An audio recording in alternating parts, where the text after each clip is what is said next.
কৰি মোৰ হাতীৰ পৰা উলিয়াই দিছে মোক বিশ্বৰ ধৰ্মলৈ লৈ গৈছে যিহেতু প্ৰথম দিনাখন সাংবাদিক বুলি নাজানে তেওঁলোকক চোৰাং চিকাৰী বুলিয়ে ভাবিছিল হাবিৰ পৰা সোমাবলৈ দিয়া নাছিল সেইদিনাই প্ৰথম যেতিয়া গৈছে পিছদিনা মাঘৰ বিহু আছিল মাঘৰ বিহুদিনাখন আহি মোক এখন ফুলাম গামোচা চেলেং চাদৰ 500 টকা আৰু প্ৰমাণ পত্ৰ এটা দি কৈছিল যে আপোনাৰ লগত আমিবোৰ আছো আপুনি বহুত ভাল কাম কৰিছে কৰি গৈ থাকে কিন্তু আৰ্টিকলটো লিখোতে 2 বছৰ সময় লৈছিল খটিয়াৰ পৰা ধুবুৰীলৈ যেতিয়া ফৰেষ্ট ডিপাৰ্টমেণ্টৰ লগত আলোচনা কৰিলে ফৰেষ্ট ডিপাৰ্টমেণ্টে তেতিয়া ক'লে যে এইটো আমাৰ ৰেভিনিউ নপৰে এটা অকলে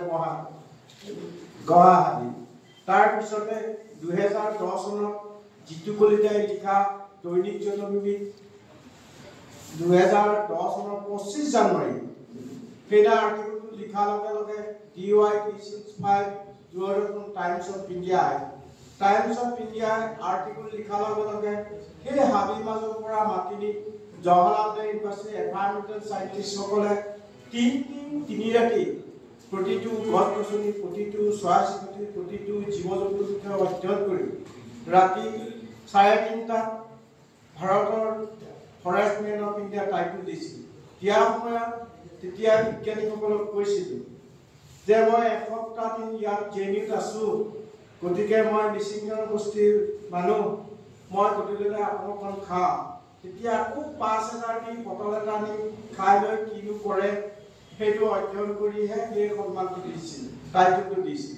তেতিয়া সেই সময়ৰ মুখ্যমন্ত্ৰী তৰুণ গগৈ ফোন কৰিছিল দেশৰ আখাৰ ইউনিভাৰ্চিটিত দেশৰ গৌৰৱৰ কাৰণে তোমালৈ শুভেচ্ছা জনালো তেতিয়া মই কৈ কালি দিছিলোঁ তেতিয়াতো অসমৰ মনত পঞ্জত ক'ব নোৱাৰি তেতিয়া মই তাত থকা বিজ্ঞানীসকল তাত থকা এমপিসকল তাত থকা ছাত্ৰ ছাত্ৰীসকলক ক'লো যে মোৰ ল'ৰা ছোৱালী সৰু হাবিতে এইটো যে জীৱ জন্তুৰে ভৰা সেইকাৰণে মনত পৰিছে মোৰ চকুৰ পানী ওলাইছে অন্য নহয় কিন্তু মোৰ সেইটো দুখ বেদনা নাছিল মোৰ দুখ বেদনাটো আছিল অসমলৈ আহি দেখিছোঁ মৰিয়নি জংচনত তাত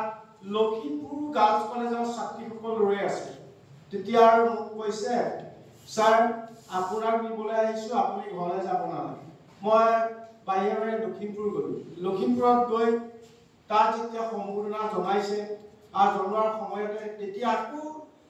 তাৰ পৰা ফোন কৰিছে বম্বেৰ পৰা চন্দ্ৰ মুখানন হলৰ পৰা APJ আব্দুল কালাম ছাৰ তাৰ তোমাৰ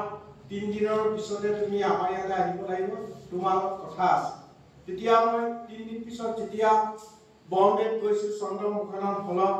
APJ আব্দুল কালাম ছাৰে মূৰত হাত দি কৈছে বিশ্বৰ এটাইতকৈ ভাল কাম কৰাৰ কাৰণে তোমাক 60 কেজি ডায়মণ্ড চাৱাৰ টাইলাৰ টকা চেক দিছো বিশ্ববাসীৰ কাৰণে কৰিবলৈ কৈছে आपका सब्जेक्ट में स्कूल एंड कॉलेज यूनिवर्सिटी बड़ा मीटिंग में मत जाइए ये नहीं इंडिया में इन्वाइट करेगा जाने पड़ेगा ऐसे ही नहीं all over world of invite करेगा आप जाने पड़ेगा तार 3 दिन पिछले आको मातिले पेरिस इवन ग्लोबल पे पेरिस वाला আমন্ত্রণ করে মোৰ পাসপোৰ্ট ভিসা নাই মই কেনেকে যাম মইতো যাব নোৱাৰো তেতিয়া আৰু ইয়াৰ পৰা ইমেইলত পঠাইলো মোৰ ডকুমেন্টছ নাই মই যাব নোৱাৰিম তেতিয়া আকৌ ভাৰত চৰকাৰলৈ নিৰ্দেশ কৰা যায় যে সেইজনকে আমাক লাগে গতিকে ভাৰতীয় প্ৰশাসনে পাসপোৰ্ট ভিসা কমপ্লিট কৰি পঠিয়াই দিয়ে তেতিয়া জোৰা উপায়লৈ সকলোখিনি ঠিক ঠাক কৰাৰ পিছত ক'লে আপোনালোক দুদিন আগতে যাওক